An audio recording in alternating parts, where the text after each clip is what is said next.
The gunshot that rang out across the canyon was meant for her brother, but Sarah Sinclair had already pulled him behind the wagon wheel before the bullet could find its mark. She clutched the leather-bound book of poetry to her chest as dust swirled around them, her heart pounding so hard she could hear it in her ears. The book had been her mother's, passed down with careful hands and whispered instructions to never let the words inside die with their family. Now, 3 years after her mother's death from consumption, Sarah found herself reading those same verses aloud whenever the world grew too heavy to bear in silence. The year was 1878, and Santa Rosa, New Mexico territory, was the kind of place where trouble found you whether you went looking for it or not. Sarah had arrived 6 months ago with her younger brother Daniel, both of them orphaned and desperate for a fresh start after their father had died in a mining accident back in Colorado. They had scraped together enough money to buy a small plot of land on the outskirts of town, where Sarah had dreams of opening a school for children whose parents worked the ranches and couldn't afford proper education. Daniel, barely 19 and full of fire, had taken work at the Carson Ranch to help make ends meet. That same fire had gotten him into a dispute with one of the other ranch hands, a mean-spirited man named Pike, who had accused Daniel of cheating at cards. The accusation was false, but Pike wasn't the type to let facts get in the way of his anger. Hence the gunshot, hence Sarah throwing herself and her brother behind cover, hence her pressed against sun-baked wood with poetry clutched to her chest like a shield. "Stay down," she hissed at Daniel, who was already reaching for the pistol at his hip. At 23, Sarah had learned that survival sometimes meant swallowing your pride and living to see another day. Their mother had taught her that too, in those final fevered weeks when the sickness had hollowed her out from the inside. The second shot never came. Instead, Sarah heard the sound of horses, then voices, then a low rumble of authority that made even the desert seem to hold its breath. She risked a glance around the wagon wheel and saw a tall man on horseback, his frame silhouetted against the setting sun. He wore the worn leather chaps and dusty shirt of a working cowboy, but there was something about the way he sat his horse that spoke of natural command. "Pike, you fire another shot and I'll have you thrown in jail myself," the man said, and his voice carried across the space between them with quiet certainty. "The Carson Ranch doesn't employ murderers, and that's what you'll be if you keep this up." Sarah watched as Pike, who had been reloading his rifle, hesitated. The man on horseback moved closer, and Sarah could see his face now. He had strong features weathered by sun and wind, a jaw that suggested stubbornness, and eyes that seemed to take in everything at once. He was perhaps 27 or 28, she guessed, with dark hair that needed cutting and the kind of scars on his hands that came from years of hard work. "Daniel didn't cheat," the man continued, addressing Pike but loud enough for everyone to hear. "I was there. You lost fair and square. Now put the rifle down before I make you." There was a long moment where Sarah thought Pike might actually be foolish enough to challenge this stranger, but something in the cowboy's posture must have convinced him otherwise, because Pike slowly lowered his weapon and spat in the dirt. "This ain't over, Donovan," Pike muttered, but he was already backing away, his courage evaporating like morning dew. The man called Donovan watched Pike retreat, then turned his horse toward where Sarah and Daniel crouched behind the wagon. He dismounted with easy grace and removed his hat, revealing hair plastered to his forehead with sweat. "Miss Sinclair," he said, and Sarah realized he knew who she was. "Daniel, you two all right?" Daniel stood up, brushing dust from his trousers. "We're fine, thanks to you, Wade." "I don't know what I would have done if you hadn't come along." Wade Donovan. Sarah had heard the name before in town. He was the foreman at the Carson Ranch, a man who had earned his position through skill and integrity rather than through family connections or political maneuvering. People spoke well of him, which was rare enough in a place where most men were defined by their weaknesses rather than their strengths. "You would have gotten yourself shot, most likely," Wade said bluntly to Daniel. Then his gaze shifted to Sarah, and she felt suddenly conscious of how she must look, covered in dust with her hair falling loose from its pins. "You're bleeding, Miss Sinclair." Sarah looked down and saw that he was right. A splinter from the wagon wheel had sliced across her forearm, leaving a thin line of red that was already staining the sleeve of her dress. She hadn't even felt it happen. "It's nothing," she said automatically, but Wade was already pulling a clean handkerchief from his pocket. "Let me," he said, and there was something in his tone that made it difficult to refuse. He took her arm gently, his calloused fingers surprisingly careful as he wrapped the cloth around the cut. Sarah found herself staring at the top of his head as he worked, noticing the way his hair curled slightly at the nape of his neck, the way his hands never faltered despite their roughness. "You should have that properly cleaned," he said when he was finished. "Infections out here can kill you just as dead as a bullet."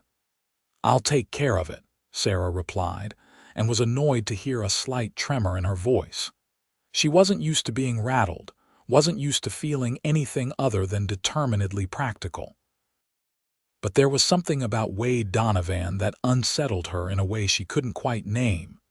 Daniel was already climbing back onto the wagon seat, eager to get home before full darkness fell. The desert at night was no place for the unprepared, full of rattlesnakes and worse. Sarah moved to join him, still clutching her mother's book of poetry. "What's that you're holding?" Wade asked suddenly, nodding toward the leather-bound volume. Sarah felt her cheeks flush. "Poetry. It was my mother's." "Poetry," Wade repeated, and something flickered across his face. Not mockery, but something else. Hunger, perhaps, or longing. "I haven't heard poetry since I was a boy. My mother used to read to us before she died."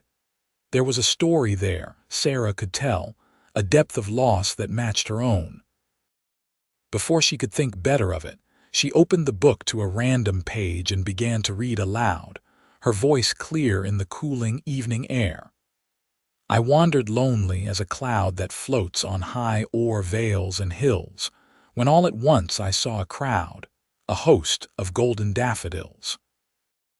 Wade Donovan stood very still as she read, his hat held in both hands, his eyes fixed on her face with an intensity that made her breath catch. She continued through the verse, through Wordsworth's meditation on beauty and memory, and when she finished there was silence except for the evening wind rustling through the sagebrush. "Thank you," Wade said quietly, and Sarah heard genuine emotion in those two words. That was like water after a long drought. Something passed between them in that moment, something Sarah couldn't name but felt down to her bones. A recognition, perhaps. A sense that here was someone who understood that words could matter as much as water or food or shelter, that beauty was not a luxury, but a necessity for the human soul. "I read every evening," Sarah heard herself say, surprising herself with the invitation implicit in the words. "After supper, when the light is still good, I read aloud to myself because the words sound different spoken than they do silent in my head." Wade looked at her for a long moment, and Sarah could almost see him weighing whether to ask what she hoped he would ask. Finally, he cleared his throat. "Would you mind if I came to listen?" The question came out rough, almost embarrassed. "I finish work most days around sunset. I know it's forward of me to ask, but I can't remember the last time I heard something beautiful just for the sake of beauty itself." Daniel was watching this exchange with poorly concealed interest, his head swiveling between his sister and the ranch foreman like he was watching a tennis match. Sarah ignored him. "I wouldn't mind," she said, and meant it. You're welcome any evening you can come." Wade's face broke into a smile that transformed his whole appearance, making him look younger and less burdened. "Then, I'll be there tomorrow if that suits you. Where's your place?" Sarah gave him directions to their small homestead, feeling strange and light and slightly reckless. She barely knew this man, yet she had just invited him into the most private part of her day, the quiet hours when she communed with her mother's memory through verse and rhythm. As Wade mounted his horse and rode back toward the Carson ranch, Sarah climbed onto the wagon beside her brother. Daniel waited exactly 30 seconds before speaking.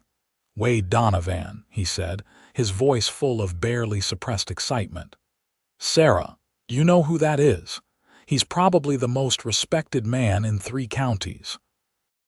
Folks say he's honest as the day is long, never cheats, never lies, works harder than any 3 men combined, and he just asked if he could court you." "He asked if he could listen to poetry," Sarah corrected, but her heart was beating fast again, and this time it had nothing to do with danger. "Same thing," Daniel said cheerfully. "Trust me, Sarah, that was courting." Sarah didn't answer, but she held her mother's book a little tighter as the wagon rattled toward home. The evening sky was turning purple and orange, and somewhere in the distance a coyote began its lonely song. She thought about Wade Donovan's face as she had read Wordsworth, the way he had looked like a man being offered salvation. She thought about his careful hands wrapping her wound, the genuine concern in his voice. Perhaps Daniel was right. Perhaps this was the beginning of something. Their homestead was modest, just a 2-room adobe house that Daniel had helped build when they first arrived. Sarah had planted a small garden that struggled in the harsh soil, growing beans and squash and chili peppers that somehow managed to thrive despite the conditions. Behind the house was a lean-to that served as a barn for their single horse and the chickens that provided eggs. It wasn't much, but it was theirs, bought and paid for with money they had earned themselves. Sarah spent the next day in a state of nervous anticipation that annoyed her. She had never been the kind of woman who fluttered over men, had always prided herself on being practical and level-headed.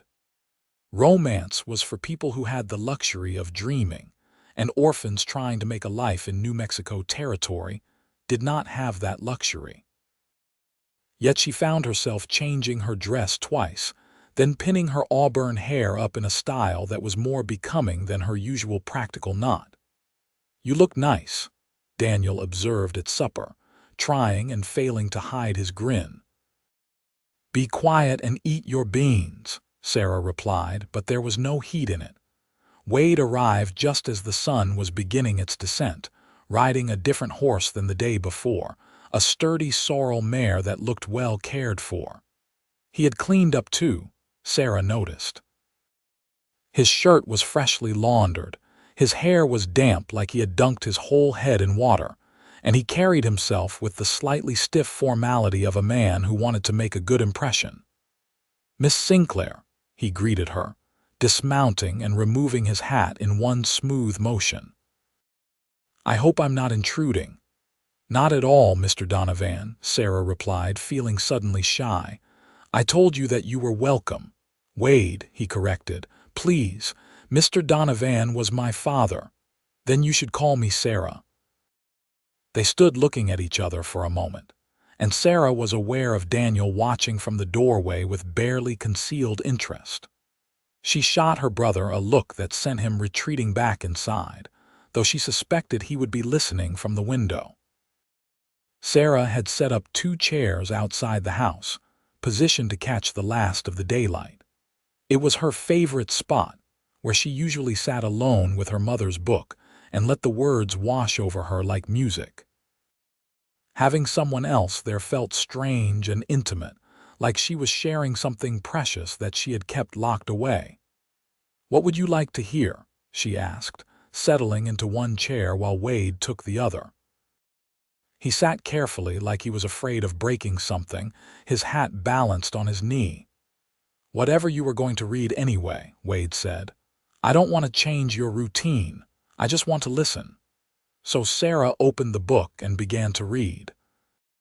She started with Byron, moved to Keats, then finished with a sonnet by Shakespeare that her mother had particularly loved. Wade listened without interrupting, his eyes sometimes closed, sometimes open and fixed on her face. She could see him drinking in the words, each line seeming to reach something deep inside him that had been parched for too long. When she finished, the sky had turned deep purple and the first stars were appearing. Wade sat silent for a long moment before speaking. "My mother used to read to us when we were children," he said quietly. "My two brothers and me. She wasn't educated, couldn't read herself, but she memorized poems she heard and would recite them to us before bed. Then she died of cholera when I was 12, and my father fell apart. Started drinking, lost our farm. My brothers and I scattered. I haven't seen them in 15 years. Sarah felt her heart clench at the pain in his voice. "I'm sorry. Losing a mother is like losing a part of yourself." "Yes," Wade agreed simply. "Exactly like that." He looked at her directly, and in the fading light his eyes were dark and serious. "Hearing you read just now, it brought her back. Not in a sad way, but like she was sitting here with us, content that someone was still caring for beautiful words." "My mother taught me to read," Sarah offered in return. "She said that no one could take your education away from you, that knowledge was the one thing that was truly yours. When she was dying, she made me promise to keep reading, to never let the poetry die. You've kept that promise. I try." They sat in comfortable silence as night settled around them. Sarah could hear Daniel moving around inside the house, the clink of dishes being washed. A cool breeze carried the scent of sage and dust. "Can I come back tomorrow?" Wade asked. "And the evening after that?" Sarah turned to look at him, this serious man with his weathered face and gentle voice. "Yes," she said. "I would like that." Wade's face broke into that transformative smile again. "Then I'll be here." He stood to leave, settling his hat back on his head. As he mounted his horse, he paused and looked back at Sarah. "Thank you," he said, "for sharing something so personal. I don't take it lightly." Sarah watched him ride away into the darkness, his form gradually disappearing until all she could see was the faint movement of his horse's pale legs. Her arm still ached where the splinter had cut her, but the pain was distant, unimportant. Daniel emerged from the house wearing an expression of such obvious satisfaction that Sarah had to laugh. "Don't start," she warned him. "I didn't say anything," Daniel protested, but his grin was incorrigible. "I just think it's nice that you have company for your reading. That's all." "That's all," Sarah repeated skeptically. "Well, and maybe I think Wade Donovan is exactly the kind of man you deserve. Steady, honest, hardworking, not to mention he looks at you like you hung the moon." Sarah felt her cheeks grow warm. "He does not." "He does," Daniel insisted. "Sarah, I've never seen you light up like that around anyone. You're always so busy taking care of everything, taking care of me, that you forget you're allowed to want things for yourself. Maybe Wade Donovan is one of those things." Sarah didn't answer, but as she went inside and carefully placed her mother's book back on its shelf, she allowed herself to wonder if Daniel might be right. She had been so focused on survival, on building a life for herself and her brother, that she had forgotten what it felt like to be seen. Not as a teacher or a sister or an orphan, but simply as Sarah. As a woman. Wade returned the next evening and the evening after that. It became a ritual, his arrival timed with the setting sun, his presence a comfortable addition to Sarah's solitary practice. Sometimes they talked after she finished reading, sharing stories of their pasts, their hopes for the future. Other times they simply sat in silence, the words still hanging in the air between them. Sarah learned that Wade had been working ranches since he was 13, that he had taught himself to read by trading work for lessons with a schoolteacher in Kansas, that his dream was to own his own land someday and raise horses. Wade learned that Sarah had once wanted to be a teacher in a real school with glass windows and proper desks, that she missed her parents every single day, that she sometimes felt like she was acting at being a grown woman when inside she still felt like a scared girl. The other ranch hands started to notice Wade's evening absences. Sarah heard the gossip through Daniel, who reported it all with great amusement. The men were placing bets on when Wade would officially declare his intentions, whether there would be a wedding before winter, whether Sarah Sinclair was the one who would finally tame the untamable Wade Donovan. "You have a reputation," Sarah told him one evening after she had finished reading Shelley. "Apparently you're untamable," Wade laughed, a deep sound that Sarah had come to treasure. "Is that what they're saying? I'm not untamable, Sarah, I'm just careful. I've seen too many men rush into things because a woman was pretty or convenient, then spend the rest of their lives regretting it. I always promised myself that when I chose someone, it would be because she was extraordinary." The way he looked at her when he said extraordinary made Sarah's mouth go dry. They were sitting closer than usual, their chairs positioned so their knees almost touched. The evening was cooler than normal, a hint of the autumn that would eventually come to the high desert. "And have you found someone extraordinary?" Sarah asked, surprised by her own boldness. Wade reached out and took her hand, his thumb tracing gentle circles on her palm. "I think you know the answer to that." Sarah did know, had known from the moment he first asked to listen to her read. But hearing him say it out loud made it real in a way that thrilled and terrified her in equal measure. "I'm not easy," she warned him. "I have plans, Wade. I want to open that school, want to make something of myself. I'm not going to be a woman who lives only through her husband." "I wouldn't want you to be," Wade replied seriously. "Sarah, one of the things that draws me to you is your strength, your determination. I don't want to own you or change you, I just want to be part of your life. And I would be part of yours. This would be a partnership. Yes. Partners in everything." Sarah felt something loosen in her chest, some fear she hadn't even known she was carrying. She had watched her mother slowly disappear into domesticity, had seen how marriage could erase a woman's identity until she was just someone's wife, someone's mother, never fully herself. But Wade was offering something different. He was offering respect. "Then yes," Sarah said softly. "Yes, I want that too." Wade's hand tightened on hers, and for a moment Sarah thought he might kiss her. But he didn't, just sat holding her hand as the stars came out overhead, both of them suspended in that perfect moment of new beginning. The next few weeks passed in a blur of happiness that Sarah had never expected to feel. Wade came every evening without fail, listening to her read with that same intense attention that made her feel like the most important person in the world. On Sundays, he would arrive earlier and help Daniel with repairs around the homestead, mending fences and fixing the roof, and doing all the heavy work that Sarah and her brother struggled to manage alone. The people of Santa Rosa began to accept that Wade Donovan and Sarah Sinclair were a matched pair. Shopkeepers would smile when Sarah came to town, asking after Wade's health. The other ranch hands stopped their teasing and started treating Daniel with more respect, knowing he was under Wade's protection. Even Pike, who had threatened Daniel all those weeks ago, gave them a wide berth whenever their paths crossed.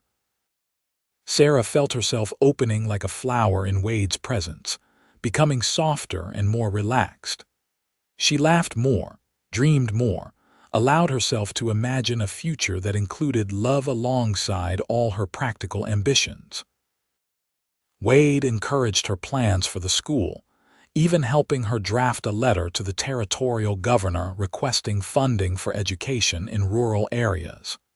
He never once suggested that marriage would mean giving up her dreams. It was late September when everything changed. Sarah was in town buying supplies when she overheard two women talking near the post office. She wasn't trying to eavesdrop, but their voices carried in the quiet afternoon. "I heard the Carson Ranch is being sold," one woman said. "Old man Carson is finally retiring, moving back east to live with his daughter." "What about the hands?" the other woman asked. "There must be 30 men working that ranch. The new owner is bringing his own foreman, from what I understand. The current workers will have to find new positions or move on." Sarah felt her stomach drop. Wade was the foreman at Carson Ranch.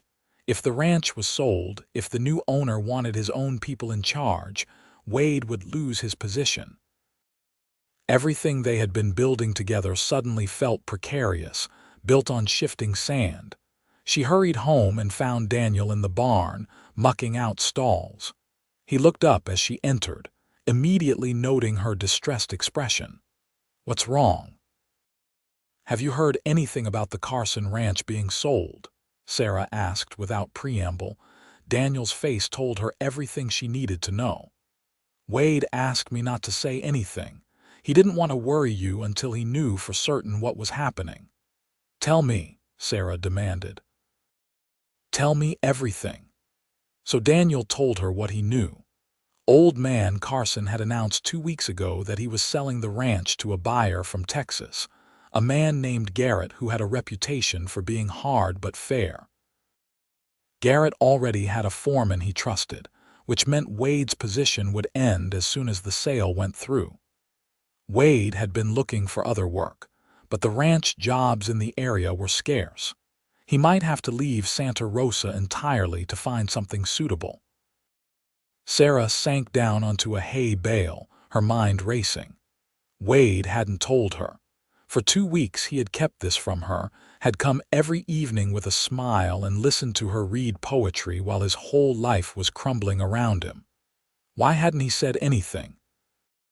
"He didn't want you to feel obligated to him," Daniel said quietly, reading her thoughts. "He told me that he wouldn't put that burden on you, that you had your own dreams to pursue and shouldn't be dragged down by his troubles." "That's ridiculous," Sarah said fiercely. "We're partners." "He said so himself. Partners share burdens. Then you should tell him that." Sarah stood up, brushing hay from her skirt. "I will. Tonight." Wade arrived that evening as usual, but Sarah could see the tension in his shoulders now that she knew to look for it. He smiled when he saw her, but it didn't quite reach his eyes. "I heard about the ranch," Sarah said before he could sit down. "Why didn't you tell me?" Wade's smile faded. He stood holding his hat, looking suddenly weary. "I was going to. I just wanted to have a solution first, wanted to be able to tell you that I had found new work, that everything would be fine." "And have you found new work?" "No." "Then we need to figure this out together," Sarah said firmly. "Wade, you told me we were partners." "Partners don't hide things from each other, even hard things. Especially hard things." Wade set his hat down on the chair and ran his hand through his hair, a gesture of frustration she had never seen from him before. "Sarah, I don't want to tie you to a man with no prospects. You deserve better than that." "What I deserve is someone who trusts me enough to be honest with me," Sarah countered. "You think I'm so fragile that I can't handle difficult news? I've buried both my parents, Wade. I've crossed half a territory with nothing but hope and determination. I'm stronger than you think." "I know how strong you are," Wade said quietly. "That's not the issue. The issue is that I'm falling in love with you, Sarah, and I don't want you to feel trapped by that love. If I lose my position at the ranch, I might have to leave New Mexico entirely to find work. I can't ask you to give up your plans for a school, give up this land you and Daniel have worked so hard for, just to follow me to some unknown future." Sarah's heart was pounding. Wade loved her. He had said it out loud, and despite the dire circumstances, she felt a surge of joy so intense it made her dizzy. "What if you didn't have to leave?" she asked. Wade looked at her, confused. "There aren't any ranches around here hiring foremen, Sarah. I've checked." "What if you didn't work for someone else's ranch? What if you had your own?" "I don't have the capital to buy land and stock. It would take years to save that kind of money." Sarah took a deep breath. "What if we pooled our resources? This land Daniel and I own, it's bigger than we need for just a house and garden. There's enough acreage to start something, maybe not a huge operation, but enough to build on. And I have some money saved, money I inherited from my mother.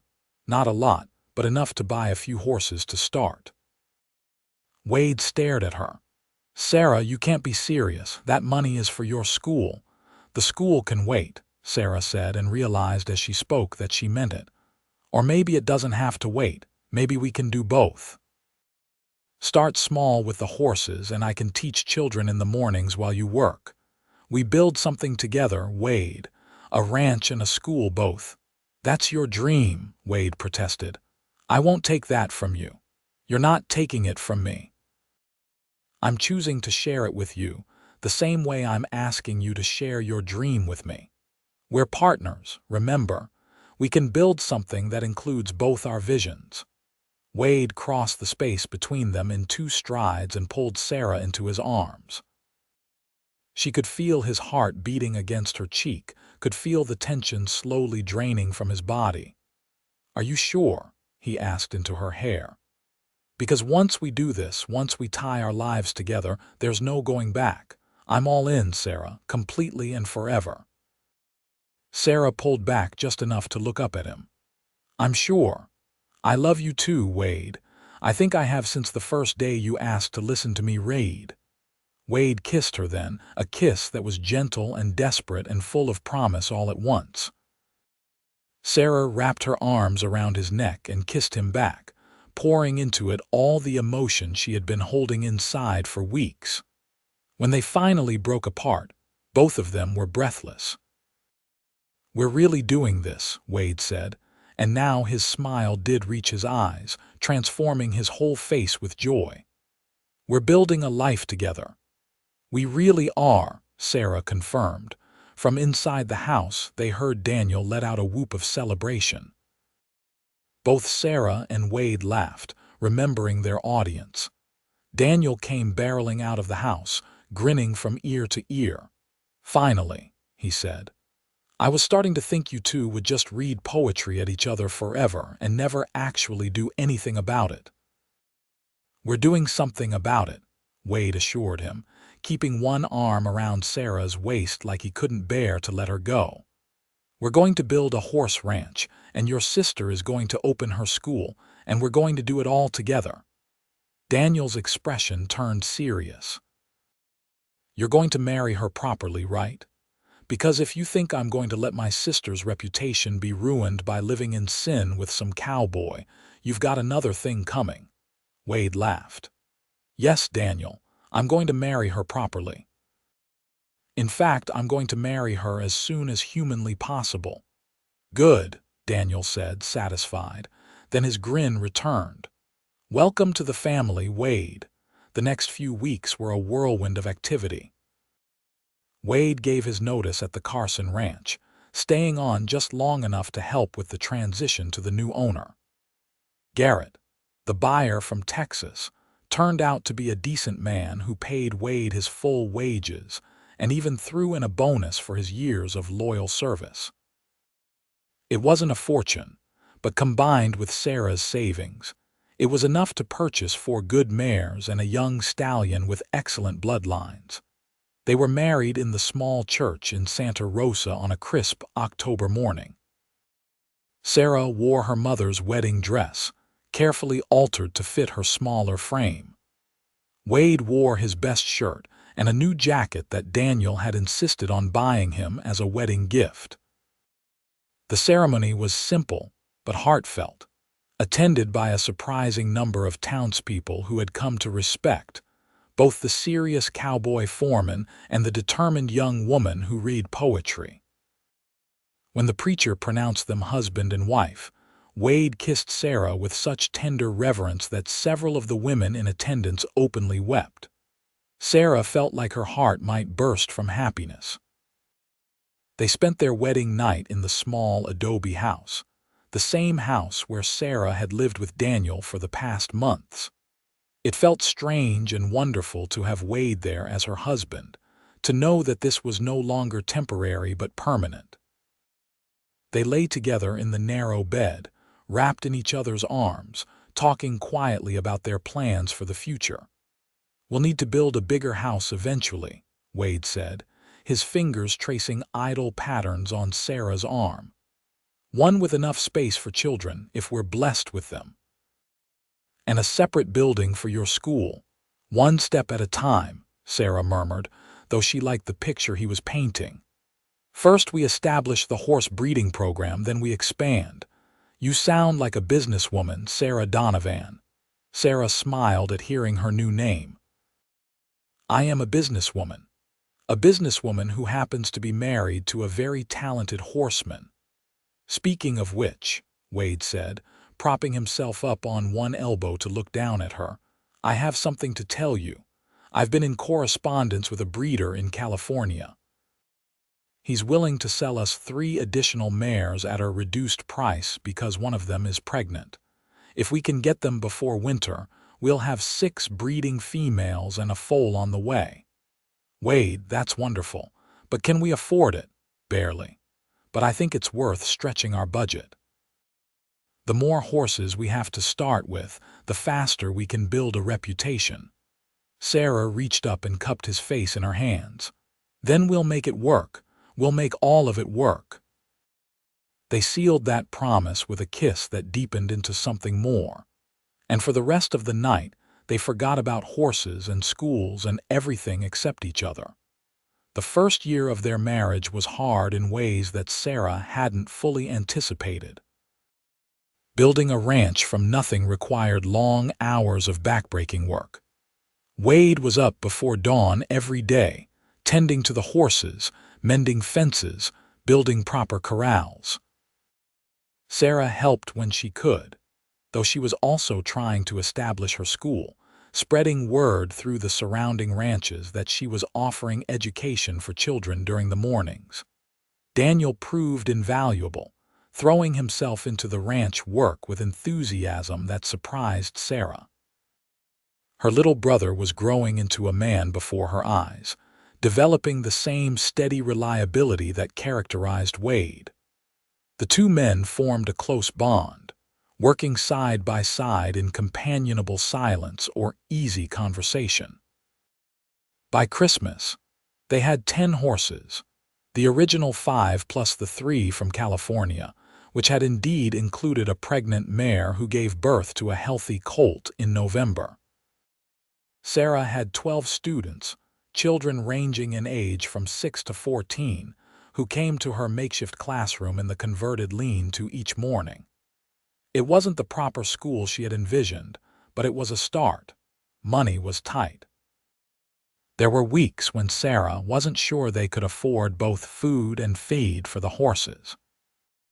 But somehow they managed, through a combination of careful budgeting, Wade's skill at trading his services for supplies, and the occasional financial help from ranchers who were impressed by Wade's expertise and wanted him to train their horses. Sarah continued to read poetry aloud every evening, and Wade continued to listen. No matter how tired they were, no matter how many problems needed solving, they preserved that sacred time. It had become the foundation of their relationship, that quiet hour when the day's worries fell away, and there was nothing but words and the sound of Sarah's voice, and the knowledge that they were building something meaningful together. In the spring, Sarah discovered she was pregnant. She had suspected for a few weeks, but waited to tell Wade until she was certain, wanting to be sure before raising his hopes. When she finally told him, he picked her up and spun her around, laughing with pure joy. "We're having a baby," he kept repeating like he couldn't quite believe it. "Sarah, we're having a baby." "Careful," Sarah protested, though she was laughing too. "You'll make me dizzy." Wade set her down gently, then immediately looked worried. "Should you still be working with the horses? Is it safe?" "Maybe you should just focus on the school. Let me handle the ranch work." "Wade, I'm pregnant, not made of glass. Women have been having babies while doing hard work since the beginning of time. I'll be fine." But Wade insisted on taking over more of the physical labor, relegating Sarah to the lighter tasks. Sarah found his protectiveness both endearing and exasperating. They had their first real argument when Wade suggested she stop teaching temporarily, worried that the stress wasn't good for the baby. "The teaching is not stressful," Sarah said firmly. "Those children need education and I need to feel useful. I'm not going to spend the next 6 months sitting in a rocking chair doing nothing." "I just want you and the baby to be safe," Wade argued, "and we will be." "But Wade, you have to trust me to know my own limits. I promise if I feel like I'm doing too much, I'll stop. But right now, I'm fine." They eventually reached a compromise. Sarah would continue teaching but reduce her hours, and she would let Wade and Daniel handle all the heavy ranch work. It wasn't perfect, but it was a solution they could both live with. As Sarah's pregnancy progressed, the ranch continued to grow. The foal born in November turned out to be exceptional, with the kind of conformation that promised a bright future as a stud or show horse. 2 of their mares produced foals in the spring, both healthy and strong. Wade's reputation as a breeder was beginning to spread, and they were fielding inquiries from ranchers as far away as Texas and Colorado. The school was thriving too. Sarah now had 17 students, and several parents had approached her about continuing lessons through the summer. She was teaching reading, writing, arithmetic, and poetry, of course. Always poetry. Her students might not fully appreciate it now, but she hoped that someday they would remember the words she shared with them and find comfort or joy or inspiration in them. On a hot day in late August, Sarah gave birth to a son. The labor was long and difficult, attended by the town midwife, with Wade pacing outside and Daniel trying unsuccessfully to distract him. When Sarah finally heard her baby's first cry, she wept with relief and joy and exhaustion. "You have a fine boy," the midwife announced, placing the baby in Sarah's arms. "Strong lungs on this one." Wade was allowed in then, and Sarah watched his face transform as he looked at his son for the first time. He reached out with one calloused finger to gently touch the baby's cheek, his expression full of wonder. "He's perfect," Wade whispered. "Sarah, he's absolutely perfect." "What should we name him?" Sarah asked. They had discussed names during the pregnancy but had never quite settled on anything. Now, looking at her husband's face as he gazed at their child, Sarah knew exactly what the baby's name should be. "William," she said. "William Daniel Donovan, after both our fathers." Wade's eyes glistened with unshed tears. "William Daniel Donovan, I like that. Hello, William." Welcome to the world. Little William was a demanding baby, waking several times each night to nurse, and generally requiring constant attention. Sarah found herself more exhausted than she had ever been in her life, even during the hardest days of building the ranch. But she also found herself more content. Despite the sleepless nights and the endless cycle of feeding and changing and soothing, she felt complete in a way she never had before. Wade proved to be a devoted father. He would take William whenever Sarah needed a break, walking up and down with the baby on his shoulder, singing old songs his mother had taught him. Daniel was equally smitten with his nephew, always willing to entertain him or watch him so Sarah and Wade could steal a few moments alone.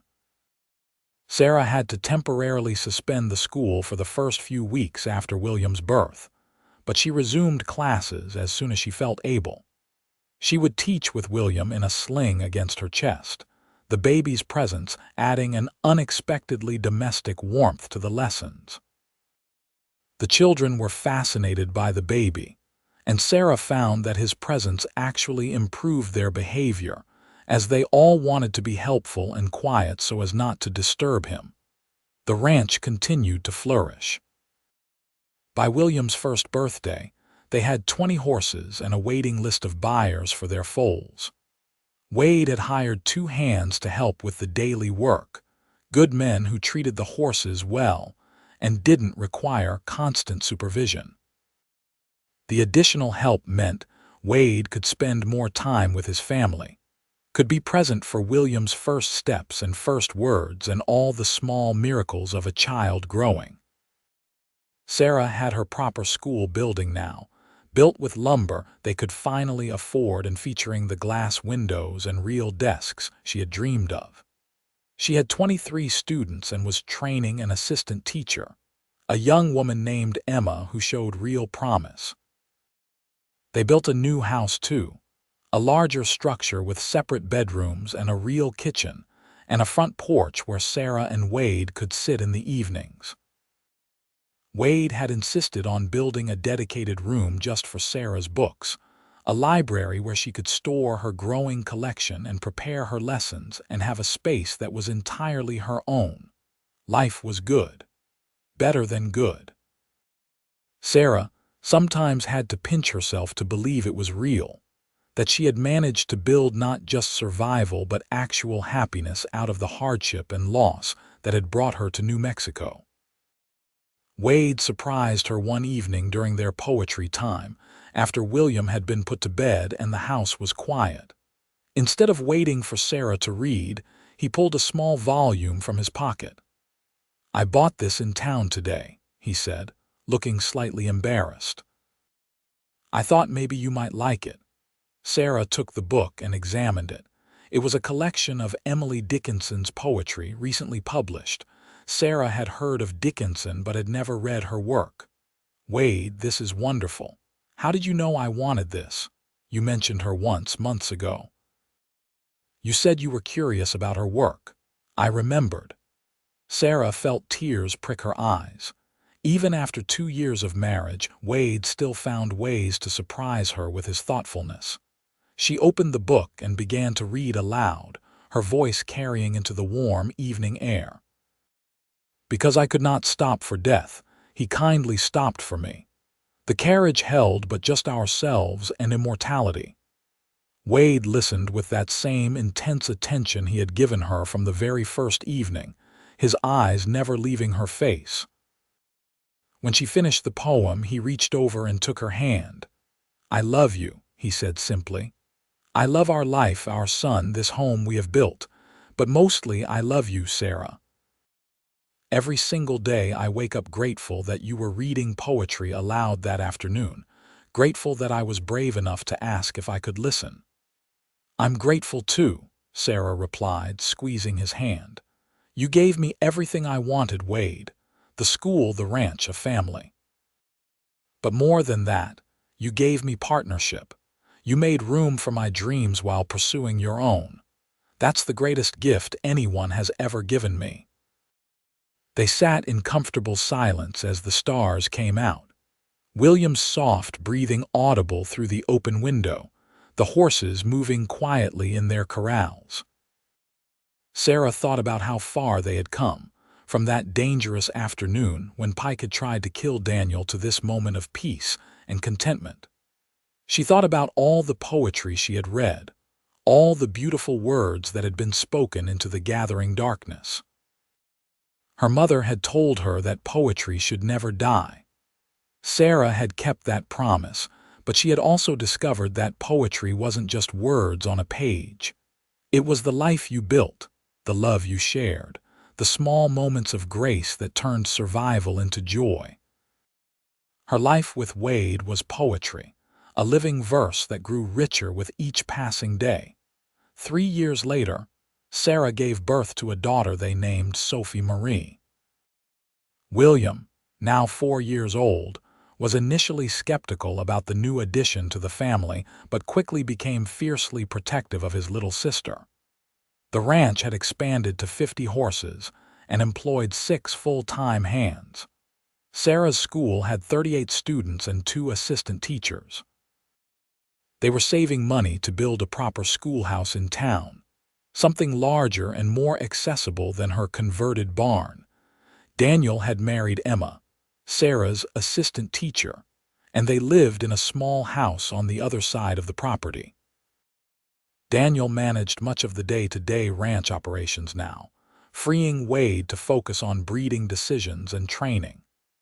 Emma continued to help Sarah with the school while also pursuing her own dream of writing textbooks specifically designed for frontier education. Life was full and busy and sometimes chaotic, but it was theirs. Sarah still read poetry aloud every evening, though now she often had 2 children climbing on her lap and a husband who sometimes fell asleep in his chair from exhaustion. The words still mattered, still created that space of beauty and reflection, but they were woven now into the fabric of a larger life. Pike, the man who had threatened Daniel all those years ago, had left New Mexico territory after getting into a knife fight in Albuquerque. The Carson Ranch, under Garrett's ownership, had become one of the most successful cattle operations in the region, and Garrett and Wade had developed a friendly rivalry that benefited both their businesses. Santa Rosa was growing, adding new shops and even a small hotel, becoming less a rough frontier town and more a real community. One evening in late summer, when Sophie was 2 and William was 6, Sarah sat on the front porch reading to her family. William was nestled against her side, Sophie on Wade's lap sucking her thumb, Daniel and Emma visiting and sitting on the porch steps. Sarah had chosen Whitman for the evening, his expansive American verses feeling appropriate to the wide landscape around them. I celebrate myself and sing myself, and what I assume you shall assume, for every atom belonging to me as good belongs to you. William interrupted. Mama, what does that mean? Sarah smiled and closed the book, keeping her finger to mark the place. It means that we are all connected, sweetheart, that we are all part of something larger than ourselves, that your joy and your father's joy and your sister's joy are all woven together. Like a rope? William asked, his 6-year-old mind trying to grasp the concept. Exactly like a rope, Wade confirmed, ruffling his son's hair. Lots of individual strands twisted together to make something strong. We are a rope, Sophie announced decisively, and everyone laughed. Yes, we are, Sarah agreed. We are definitely a rope. She resumed reading, and as her voice carried the verses out into the cooling evening, she looked around at her family. At Wade, whose weathered face still showed that same hunger for beauty that had first drawn him to her. At her children, too young to understand the words but already learning that poetry was part of the rhythm of their lives. At Daniel and Emma, whose own love story had begun in the shadow of hers and Wade's. They were all connected, all woven together by choice and circumstance, and the kind of love that grew slowly and deeply over shared dreams and hard work. Sarah's mother had been right all those years ago. Knowledge was something no one could take away. But her mother had only told her half the truth. Love was the same way. Once given and received and nurtured, it became permanent, a part of you as essential as breath.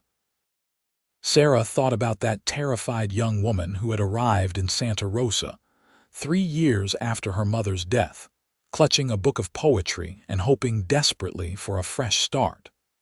She thought about Wade, the lonely cowboy who had heard her reading and asked if he could listen. 2 lost people finding each other through the medium of beautiful words. It had been such a small moment, Wade's request to come listen to her read. Such a simple thing. But it had changed everything, had set in motion a chain of events that led to this porch, this evening, this life. Sarah understood now that this was the true power of poetry. Not just the words themselves, but the way they opened doors, created connections, built bridges between isolated hearts. As the stars emerged overhead and the desert air turned cool, Sarah finished the Whitman poem and closed the book. Sophie had fallen asleep against Wade's chest. William was fighting sleep, his eyes drooping despite his determination to stay awake. Emma and Daniel were holding hands on the steps, wrapped in their own quiet contentment. "One more," William murmured. "Please, Mama, one more poem." Sarah opened the book again, this time to a short verse by Robert Frost. As she read about the road less traveled, she thought about the choices that had brought her here. Coming to New Mexico, refusing to give up on her dream of teaching, inviting Wade to listen to her read, choosing to build a life with him instead of protecting her independence. Every choice a fork in the road, every decision leading her deeper into this unexpected happiness. When she finished, Wade stood carefully, cradling the sleeping Sophie. "Time for bed, Cowboy," he said to William, who groaned but allowed himself to be led inside. Daniel and Emma said their goodbyes and walked hand in hand back to their own house, their figures gradually disappearing into the darkness. Sarah sat alone on the porch for a moment, the book still open in her lap. She could hear Wade inside getting the children ready for bed, his low voice reading a bedtime story. Through the window she could see the warm glow of lamplight, shadows moving peacefully across the walls. This was her life now, not just survival but true thriving. A school that educated the next generation, a ranch that was becoming known throughout the territory, a husband who loved and respected her, children who were growing up strong and curious and kind. A home that was truly a home, filled with laughter and love and poetry. Wade emerged from the house and settled into the chair beside her, reaching over to take her hand. "They're asleep," he reported. "Sophie went down easy, but William wanted 3 stories. "He always does," Sarah said fondly.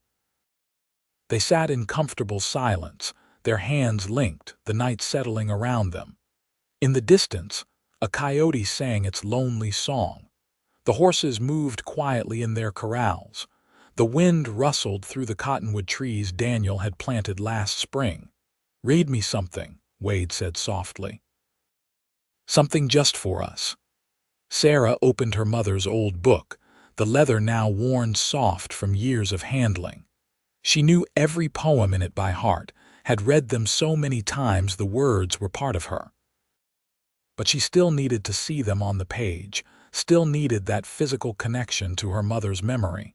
She chose one of her favorites, a sonnet about love enduring beyond death. Her voice was quiet, meant only for Wade's ears. When she finished, he pulled her close and kissed her temple. "Thank you," he whispered, "for that first day, for every day since, for building this life with me." "Thank you for asking to listen," Sarah replied. "Thank you for seeing me, for making space for my dreams. Thank you for being my partner in everything." They stayed on the porch until the night grew too cold, then went inside together. Sarah placed her mother's book carefully on the shelf in her library, running her fingers over the familiar binding. Tomorrow evening she would take it down again and read aloud, continuing the tradition that had become the heartbeat of their life together. But for tonight, the words could rest. The poetry was in the sleeping children upstairs, in the horses that Wade had spent years breeding to perfection, in the school that carried Sarah's passion into the next generation. The poetry was in their linked hands and shared dreams, and the home they had built from nothing but determination and love. Sarah blew out the lamp and followed Wade to their bedroom. Through the window, she could see stars scattered across the vast New Mexico sky. The same stars that had watched over her mother, that had guided her and Daniel to this place, that had witnessed every evening she and Wade had spent reading poetry together. The words her mother had made her promise to preserve had not died. They lived on in Sarah's voice, in the students she taught, in the tradition she and Wade continued every evening. But more than that, they lived in the life she had created, in every choice to be brave and hopeful and open to love. As she settled into bed beside her husband, Sarah thought about that terrified girl reading poetry to herself in a dusty canyon, about the cowboy who had been brave enough to ask if he could listen, about the impossible journey from that moment to this one. "I love you," she whispered to Wade in the darkness. "I love you too," he whispered back, pulling her close. Outside, the wind sang through the cottonwoods. Inside, their children dreamed peaceful dreams.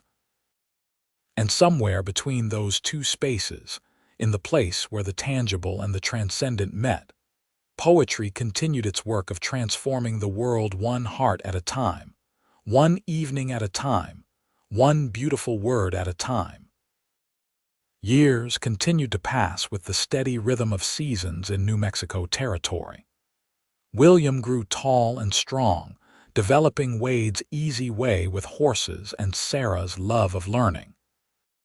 Sophie proved to be more of a handful, quick-tempered and adventurous, always coming home with scraped knees and wild stories.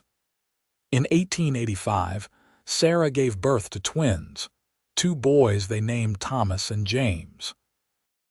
The house that had seemed so spacious suddenly felt crowded, filled with the noise and energy of 4 children. The ranch had become one of the most respected horse breeding operations in the territory. Wade's horses were known for their intelligence, stamina, and gentle temperaments. He had developed a training method that emphasized patience and trust rather than force, and other ranchers were sending their horses to him for training. The waiting list was often 6 months long. Sarah's school had indeed moved to town, into a proper building with 6 classrooms and 4 full-time teachers. She served as the principal now, though she still taught a daily literature class because she couldn't quite give up that direct connection with students. The territorial legislature had even provided some funding for the school, recognizing the quality of education it provided. Daniel and Emma had 3 children of their own, and the 2 families remained close, eating dinner together most Sundays, their children growing up as much like siblings as cousins. The original property had been subdivided, with the Donovan family keeping the eastern portion with the main house and corrals, while Daniel and Emma's family had the western portion, where Daniel was experimenting with cattle breeding. Pike, the man whose threatening shot had inadvertently brought Sarah and Wade together, had died in a saloon shooting in Arizona. Sarah felt a distant pang of sorrow when she heard the news, thinking about the waste of a life spent in anger and violence. She mentioned it to Wade that evening during their poetry reading, and he nodded thoughtfully. "There but for the grace of God," he said quietly. "I could have ended up like Pike if I had made different choices, let anger and loneliness turn me mean." "But you didn't," Sarah replied. "You chose differently. That's what matters." William, now 11, was sitting with them on the porch that evening, old enough now to truly appreciate the poetry his mother read. He had inherited her love of words and was already writing his own verses in a journal he kept hidden under his mattress. Sarah knew about the journal but pretended she didn't, understanding that he needed privacy to develop his voice. "Mama," William said as Sarah finished a Tennyson poem, "why do you read out loud instead of just reading in your head?" Sarah considered the question. "Because words are meant to be shared, sweetheart. They have a different power when they are spoken, when they move through the air and into someone else's ears. Reading silently is lovely, but reading aloud creates a connection between people. It's a gift you give."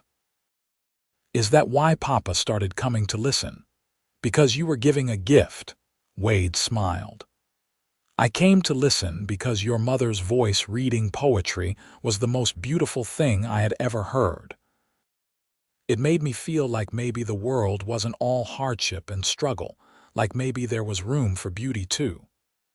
And now, William pressed, and now I know there is definitely room for beauty, Wade said, looking at Sarah with the same intensity he had shown that first evening years ago. Your mother taught me that. Sarah felt her eyes grow damp. Even after all these years, Wade could still move her with his straightforward honesty, his simple declarations of love. She reached over and squeezed his hand, and he squeezed back.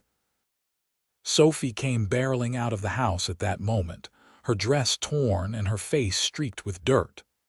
At 8 years old, she was a whirlwind of energy that exhausted everyone around her. "Mama, Thomas put a frog in my bed," she announced indignantly. Sarah sighed. The twins, now 4 years old, were going through a phase of constant mischief. "Where is Thomas now?" "Hiding under the kitchen table with James. I think they know they are in trouble." "I will speak with them," Wade said, standing up. "Sophie, go get cleaned up. And maybe try to stay clean for more than 5 minutes this time." Sophie grinned, unrepentant, and darted back into the house. William shook his head in exasperation at his sister, looking suddenly very mature and long-suffering.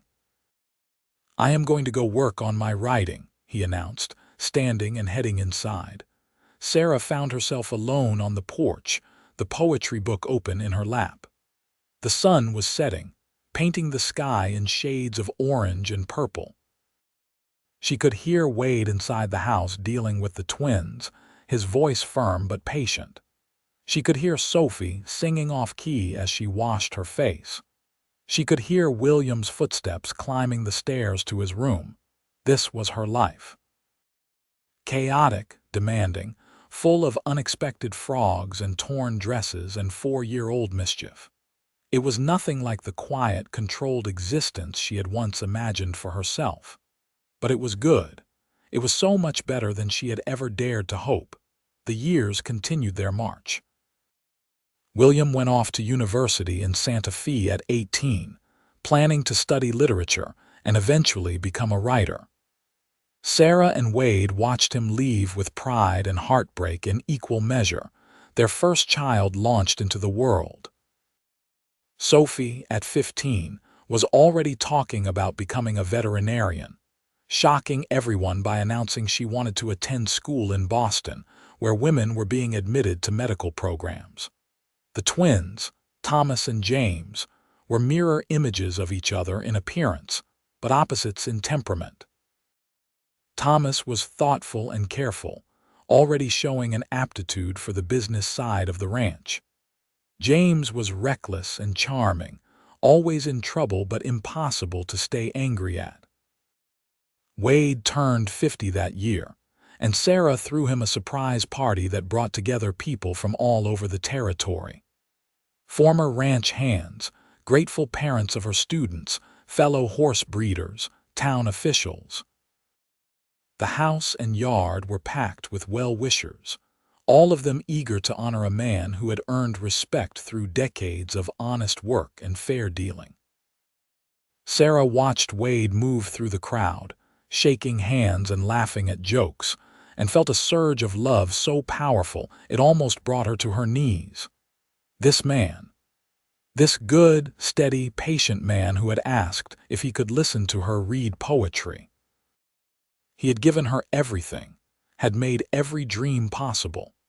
That evening, after the guests had left and the children were in bed, Sarah and Wade sat on their porch as they had done thousands of times before. Sarah opened her mother's book, now held together with careful stitching where the binding had begun to fail. "What shall I read tonight?" she asked. "Anything," Wade replied. "Everything. Just let me hear your voice."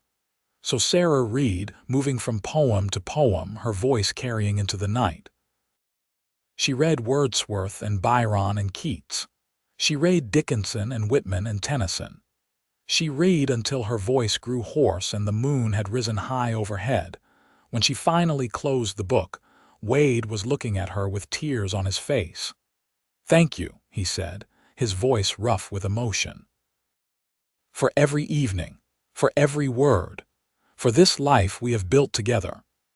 "Thank you for asking to listen," Sarah replied as she had so many times before, but the words never lost their meaning, never became rote. They were a reminder of where they had started, of the small request that had changed everything. More years passed. William published his first book of poetry at 23, dedicating it to his parents. Sophie did indeed go to Boston, and became one of the first female veterinarians in the Southwest, returning to New Mexico with a degree and a determination to improve animal welfare throughout the territory.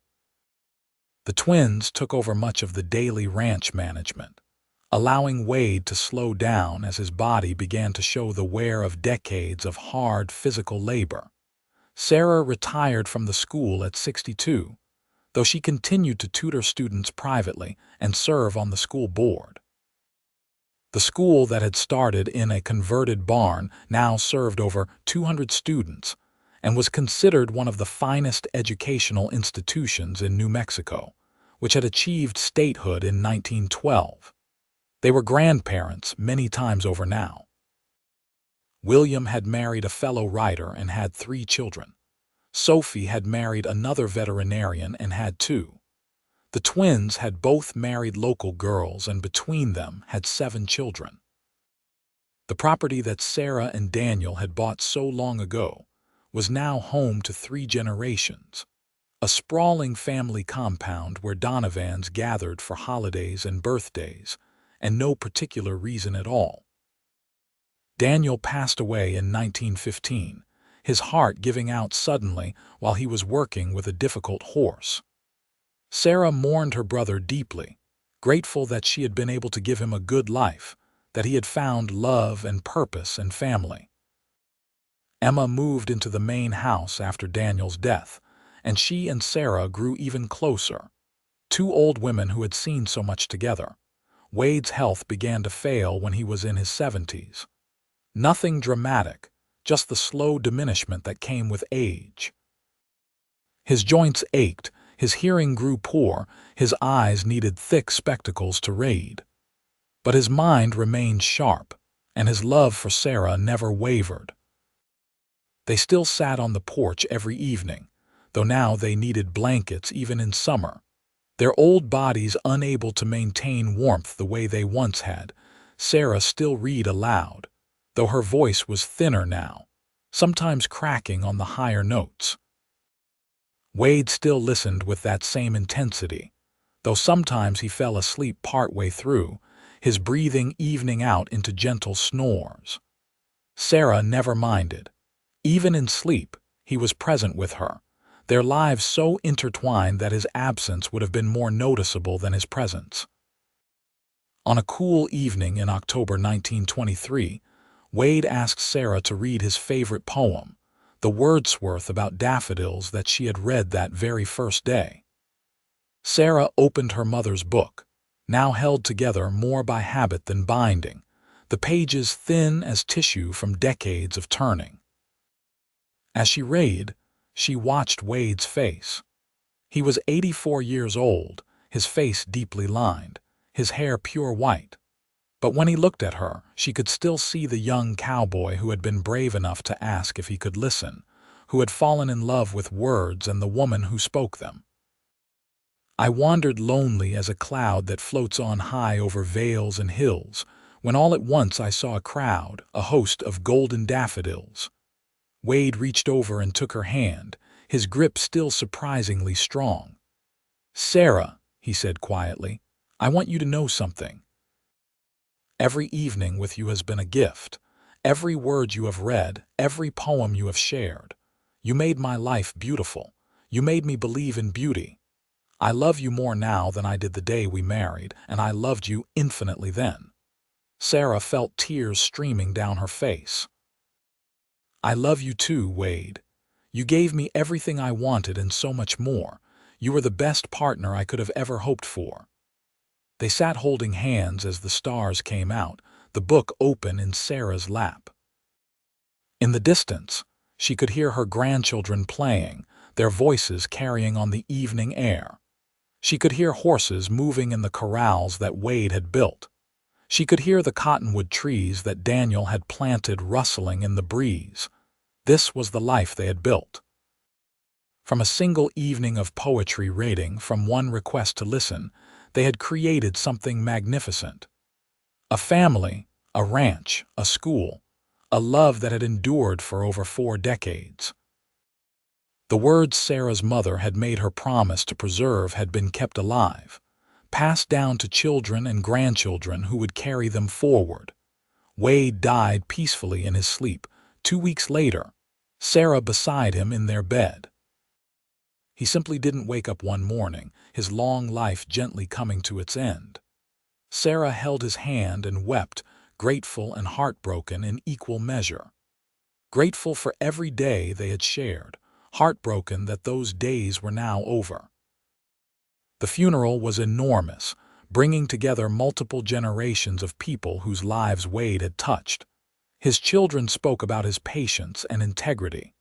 His grandchildren talked about his kindness and wisdom. Fellow ranchers praised his skill and honesty. Former students of Sarah's remembered how Mr. Donovan had always supported the school, had always emphasized the importance of education. Sarah listened to it all from her seat in the front pew, flanked by her children. She was 80 years old and suddenly felt every year of it. Without Wade beside her, the world seemed dimmer, quieter, emptier. How did people survive this? How did anyone endure the loss of their other half? But as the days passed, Sarah found that she could endure it. She had to. She had children who needed her, grandchildren who looked to her for stability, a community that still valued her presence. And she had the poetry, the words that had brought her and Wade together and sustained them through 45 years of marriage. Every evening, Sarah sat on the porch alone and read aloud. Her voice was thin and wavering now, but the words were still powerful, still beautiful. She read for Wade, for her mother, for herself. She read because the words mattered, because beauty mattered, because the life she and Wade had built deserved to be honored through the practice that had created it. William came to visit often, bringing his wife and children. Sophie had moved back to New Mexico and ran a veterinary practice in Santa Rosa, stopping by the ranch multiple times a week. The twins were running the ranch now, carrying on their father's legacy. Emma remained in the main house, a dear companion who understood Sarah's grief because she had experienced her own. On the first anniversary of Wade's death, Sarah asked all her children and grandchildren to gather on the porch. When they were all assembled, a crowd of over 30 people spanning 3 generations, Sarah opened her mother's book one more time.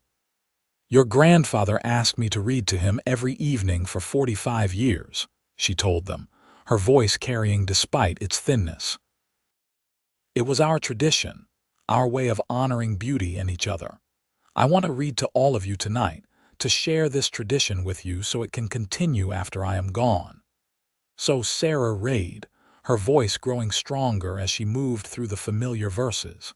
She read Wordsworth and Byron and Keats. She read Dickinson and Whitman and Tennyson. She read William's published poems, which made her son cry. She read until the moon rose and the stars came out and the desert night wrapped around them like a blanket. When she finished, there was silence. Then one of her granddaughters, Wade's namesake Wilhelmina, spoke up. "Grandma, will you teach me to do that, to read poetry like you do?" Sarah felt her heart swell. "Of course, sweetheart, I will teach anyone who wants to learn." And so a new tradition began. Every Sunday evening, family members gathered on the porch and took turns reading aloud. Sometimes it was poetry, sometimes stories, sometimes letters from family members who lived far away. but always it was words spoken aloud, shared among people who loved each other, honoring the practice that Sarah and Wade had started so many years ago. Sarah lived another 5 years, dying peacefully at 85 while surrounded by family. Her last request was that someone read at her funeral, that words be spoken to honor not just her life but the power of language itself. William read the Wordsworth poem about daffodils, the same poem his mother had read to his father that very first evening. His voice broke on the final lines, but he pushed through, honoring his mother's love of beauty and words. They buried Sarah beside Wade on a hill overlooking the ranch they had built together. The headstone was simple, listing their names and dates. But beneath those facts was a quote from Shakespeare. "Doubt thou the stars are fire, doubt that the sun doth move, doubt truth to be a liar, but never doubt I love." The ranch continued under the twins' management, becoming one of the premier horse breeding operations in the Southwest. Sarah's school continued to educate children, eventually growing into a full secondary school that sent graduates to universities across the country. The family continued to gather every Sunday evening to read aloud, a tradition that would persist for generations, each new voice adding to the chorus that Sarah and Wade had begun. Years later, William wrote a memoir about his parents, titled The Poetry of Love. It told the story of a young woman reading aloud in the desert, a lonely cowboy asking to listen, and the extraordinary life they built together through partnership and mutual respect, and the belief that beauty mattered. The book became a bestseller, inspiring countless readers with its message that small moments of connection could change everything. On the dedication page, William wrote simply, "For my mother and father, who taught me that words have power, that love is a choice you make every day, and that the greatest adventure is building a life with someone who sees you truly." The copy of Sarah's mother's poetry book, held together with tape and prayers, was preserved and eventually donated to the New Mexico State Museum, where it remained on display as an artifact of frontier life and a testament to the enduring power of literature. Visitors would stop and read the placard explaining its history, learning about Sarah Sinclair Donovan and Wade Donovan, about their ranch and school and family, about the tradition of reading poetry aloud that had sustained them through decades of life together. And somewhere in whatever comes after this life, Sarah and Wade sat together on a porch under an infinite sky, and Sarah read poetry while Wade listened, the words flowing endlessly between them, a love that had not ended with death but merely transformed into something eternal, something as permanent and beautiful as the poetry itself. The land they had claimed and worked and loved continued to thrive, generation after generation of Donovans making their lives there, all of them shaped by the legacy of a woman who read poetry and a man who asked to listen. The horses they bred were scattered across the country now, their excellent bloodlines traceable back to those first few mares, and the one stallion that Sarah and Wade had purchased with their combined savings. Children continued to be educated in the schools Sarah founded, learning not just reading and arithmetic, but also that words mattered, that beauty mattered, that building something meaningful required both practical skills and the ability to dream. Teachers would tell new students about Sarah Donovan, about how she had arrived in Santa Rosa with nothing but determination and a book of poetry, and how she had transformed that into a legacy that touched thousands of lives. On quiet evenings in New Mexico, when the sun set and the desert cooled and the stars began their ancient dance overhead, people still gathered on porches and read aloud to each other. Some knew they were honoring a tradition started by the Donovans. Others simply knew that there was something magical about speaking words into the gathering darkness, about sharing beauty with the people you loved. And always, always, the words endured, passed from mouth to ear, from page to voice, from generation to generation. The poetry that Sarah had promised her mother would never die lived on, not just in books but in voices, in the living tradition of people who understood that words were not just symbols on a page but a bridge between souls, a way of touching the infinite, a reminder that human life was not just about survival, but about the creation and preservation of beauty. This was Sarah and Wade's true legacy. Not just the ranch or the school or the children and grandchildren who carried their names, but the understanding that love was built in small moments, in quiet evenings, in the simple act of reading poetry aloud while someone you cherished listened.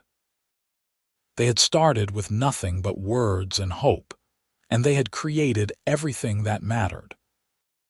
Their story became part of the folklore of New Mexico, told and retold until the details blurred and shifted, but the essential truth remained. That two people had found each other through poetry, had built a life on the foundation of mutual respect and shared dreams, and had created a legacy that would endure long after they were gone.